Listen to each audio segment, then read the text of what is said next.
This is Root Literacy Design, where we share stories, tips, and tools from current educators successfully implementing the science of reading and structured literacy. Please take a moment to like our channel and subscribe so we can keep helping other educators like you. Hello, today we're going to talk about literacy roles and responsibilities within a school team that's planning to do literacy transformation. One of the most important things to keep in mind is that teachers are not alone in this work, and it is definitely not the work of solely a reading specialist or a reading coach that's going to bring about the transformation. In actuality, for it to be successful, a school needs to employ multiple different team members to serve as different members of this important team.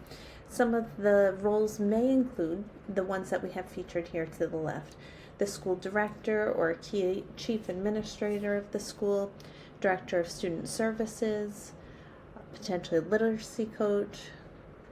In our school, we've had literacy coordinators. I'll speak to that in a bit. Teachers themselves, special educators, and teacher assistants. So at the Compass School, which is the school we're highlighting today, all of these elements were included and part of their literacy transformation. The most important thing, the two at the top, are that the administrators are on board with this work. The buy-in of leadership is critical in order for the school to experience overall success, mostly because of the importance with removing barriers and the importance of allocating time for staff work. Also, the feedback loop that happens through observations and evaluation, in addition to the coaching that the coach offers. So in what we have seen is that in order for school transformation to truly take place, the leaders need to be informed in their work, and they also need to be actively involved in both the day-to-day and the long-term planning around that. You'll notice that in this situation, both of the administrators are members of a leadership literacy team that are connecting regularly, talking about the work and how we carry it forward. They are observing progress of staff reaching different annual literacy goals. They're connecting it to the MTSS process. They're providing feedback and support, and they're participating in and leading professional learning for their staff. Not every school is fortunate enough to have a literacy coach. However, in this case, that was true for the Compass School. This has been a key element of the work, and truly the literacy coach is bringing the expertise, the buy-in, the past experiences, and the research to the table for all to be included. Their primary thing is to work between multiple stakeholders to bring about the vision and to help everybody understand the priority and also the different elements of the success, looking at yearly target goals, talking about the different elements of the literacy action plan and how they're implemented, attending the literacy data days that we found are a key success point to the work, and being able to both connect and support the administrators, but also be primary support for staff, helping maintain confidentiality where it's important through the coaching lens, but also to bring forward trends and patterns that the coach is noticing at the classroom level and elevating those to the level of leadership. Literacy coordinators are team members, ideally one at each grade level, that's convening on a monthly basis, and they're helping to bridge the gap between the high-level work of the administration and kind of blue skies, but also the on-the-ground work that the teachers are doing. They're bringing a level of strategy to the implementation that's happening at the classroom level, and they're ensuring that there's consistency over multiple grade levels. They're serving as a liaison because not all members from the step or from the grade level are present, and so they're serving as a liaison back to the team, bringing back the commitments and the next steps for each group. They also help develop the literacy vision statement that could be part of professional development or staff meeting time that helps everybody really develop full buy-in for this work together.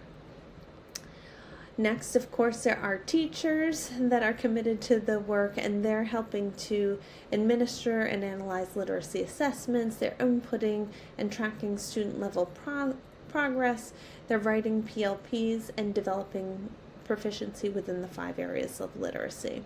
Special educators are working very similarly along with teachers, but also they're offering a particular lens for the students with IEPs and looking at it through their growth and development as we think about both the Tier 1 services and the individualized experiences that those students are receiving.